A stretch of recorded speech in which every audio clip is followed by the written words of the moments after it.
ఇంకో పక్కన ఒకసారి చూస్తే అంత మునుపు ప్రభుత్వం టోటల్గా వారు చేసిన పరిపాలన వల్ల ఇన్వెస్టర్స్లో నమ్మకం పోయింది.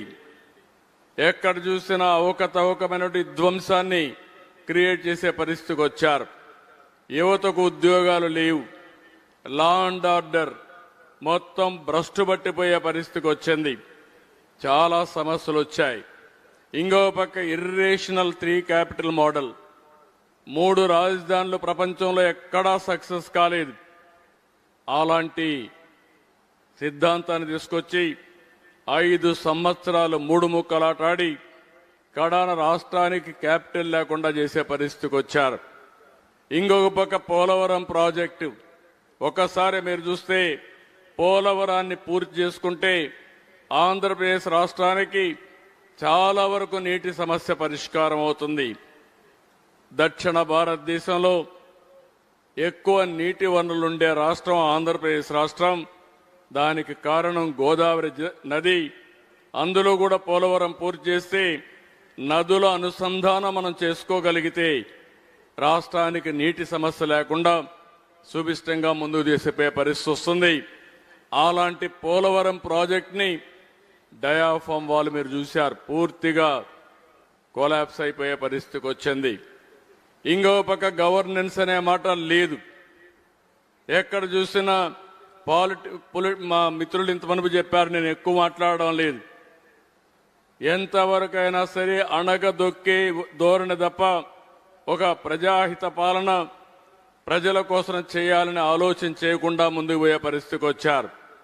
ఇంకొక పక్క ఒక విజన్ లేకుండా ఏ మాత్రం కూడా రేపు ఏం చేయాలి అనే ఆలోచన లేకుండా చేసే పరిస్థితికి వచ్చారు. మీరు చూస్తే దాని ఫలితాలు మీరు చూస్తే నీతి Aayog report, alarming fiscal deficits, offline online borrowings ఇష్టానుసారంగా చేశారు. ఎప్పుడు కూడా నేను ఒకే మాట చెప్పాను, ఏ రాజకీయ నాయకుడికైనా సంపద సృష్టించి ఆదాయాన్ని పెంచితే సంక్షేమ కార్యక్రమాలు చేసే హక్కు ఉంటుంది. సంపద సృష్టించకుండా ఆదాయాన్ని పెంచకుండా నేను సంక్షేమ కార్యక్రమాలు చేస్తానంటే ఎక్కడి నుంచి సంపద వస్తుంది, డబ్బులు వస్తాయని అడుగుతున్నా. ఏ వ్యవస్థ కూడా సస్టైనబుల్గా ఉండాలంటే తప్పకుండా మనందరం ఆలోచించుకోవాల్సిన అవసరం ఉంది. అభివృద్ధి జరగాలి, సంక్షేమం జరగాలి, సాధికారత కంటిన్యూగా జరిగినప్పుడే అది సాధ్యమవుతుంది. 22-23కి నీతి ఆయోగ్ ఇచ్చిన రిపోర్ట్ ప్రకారం జీరో ఆన్ డెట్ సస్టైనబిలిటీ అంటే ఇంక ఏ మాత్రం కూడా మీరు అప్పులు చేయడానికి వీలు లేదు.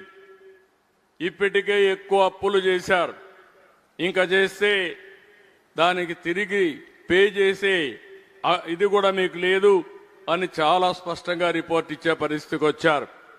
ఇంకో పక్క మొత్తం రాష్ట్రంలో ఉండే నిధుల్ని మిస్యూజ్ చేయడం, డైవర్షన్ చేయడం. గవర్నమెంట్ ఆఫ్ ఇండియా ఎప్పుడు కూడా మనం గుర్తుపెట్టుకోవాలి, రాష్ట్రం కేంద్రం రెండు ఉన్నాయి, స్థానిక సంస్థలున్నాయి. ఈ 3 గవర్నమెంట్లు కూడా సమర్థవంతంగా పనిచేయాల్సిన అవసరం ఉంది.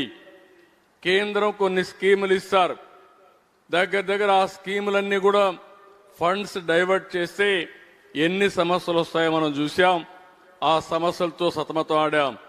ఇంకో పక్క lowest tax to GSTP ratio, ఇక్కడ కూడా ఆంధ్ర రాష్ట్రానికి ఇన్హెరెంట్ గా కొన్ని ప్రాబ్లమ్స్ వచ్చాయి. సర్వీస్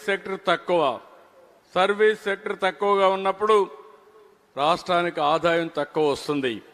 మన రాష్ట్రంలో ఆదాయం ఎక్కువ వ్యవసాయం పైన వస్తుంది. వ్యవసాయం పైన రాష్ట్ర ప్రభుత్వానికి ఆదాయం రాదు, కానీ జిఎస్టిపి కాంట్రిబ్యూషన్ ఉంటుంది. అలాంటిది ఉన్నప్పుడు ఈ పరిపాలన వల్ల ఇంకా ఇబ్బంది వచ్చింది. 10 లక్షల కోట్ల రూపాయల అప్పులు కట్టాలి, వడ్డీ కట్టాలి, సంక్షేమ కార్యక్రమాలు ఇవ్వాలి. ఇవన్నీ చేయాలంటే మనమందరం కూడా ఎక్స్ట్రా ఎఫర్ట్ పెడితే తప్ప సాధ్యం కాదని చెప్పి కూడా నేను మీకు తెలియజేస్తున్నా. అన్ని ఇన్స్టిట్యూషన్స్ డిఫంక్ట్ అయినాయి. ఒక్క మైనింగ్ డిపార్ట్మెంట్లోనే 10,000 కోట్ల రూపాయల ఆదాయం కోల్పోయే పరిస్థితి వచ్చింది.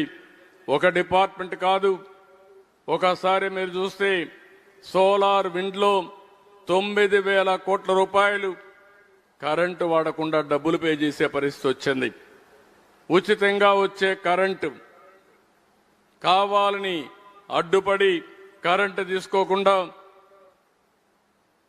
ఇష్టానుసారంగా చేస్తే కోర్టు ద్వారా వాళ్ళకి డబ్బులు వెళ్ళాయి కానీ రాష్ట్రంలో మాత్రం 9,000 కోట్ల రూపాయలు నష్టపోయే పరిస్థితికి వచ్చాం.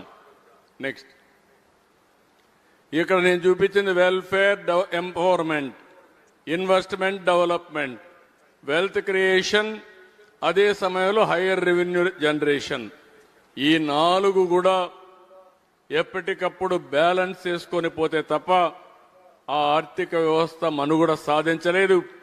ఈరోజు కేంద్రంలో ఉండే నరేంద్ర మోడీ గారి నాయకత్వంలో 11 సంవత్సరాలుగా మీరు చూస్తే ఎక్కడికక్కడ సస్టైనబుల్ ఎకానమీకి నాంది పలికారు.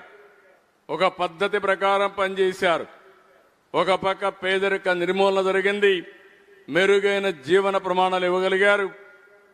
అదే మరి తలసరి ఆదాయం కూడా పెంచుకుంటూ ముందుకు పోయే పరిస్థితి వచ్చింది. నెక్స్ట్, ఇక్కడికి వచ్చినప్పుడు ఇవన్నీ ఒకటైతే మనం వస్తానే చేసిన పనులు మీరు ఒకసారి చూస్తే నేను మొట్టమొదటిసారిగా 4 సంతకాలు పెట్టాను. మెగా డిఎస్సి నోటిఫికేషన్ 16,347 ఉద్యోగాలకి ఇమీడియట్ నోటిఫికేషన్ ఇచ్చాం. ఇప్పుడు అన్ని కూడా ప్రాసెస్ అవుతా ఉంది. వీలైనంత తొందరలో అందరికీ రిక్రూట్మెంట్ ఇస్తున్నాం. 5 సంవత్సరాల్లో ఒక ఉద్యోగం ఇవ్వలేదు. ఫస్ట్ టైం మెగా డిఎస్సి పెట్టామని చెప్పి కూడా నేను మీకు తెలియజేస్తున్నా. ఇంకో పక్క ఏపీ ల్యాండ్ టైటిలింగ్ యాక్ట్. ఇక్కడ కూడా ఒక విషయం మీరు రాష్ట్ర ప్రజలకు అర్థం కావాలి.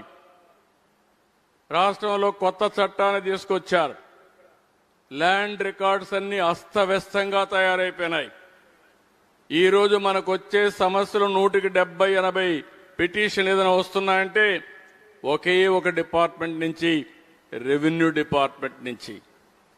దానికి కారణం రికార్డ్సే తారుమారు చేశారు. ప్రైవేటు భూముల్ని 12A కింద పెట్టారు. అసైన్మెంట్ భూముల్ని ఫ్రీ హోల్డ్ కింద ఇచ్చేసే పరిస్థితికి వచ్చారు. చాలా అవకతవకలు జరిగాయి. ఈరోజు ఈ సమావేశంలో ఎంఆర్ఓలు కూడా ఉన్నారు, కలెక్టర్స్ ఉన్నారు.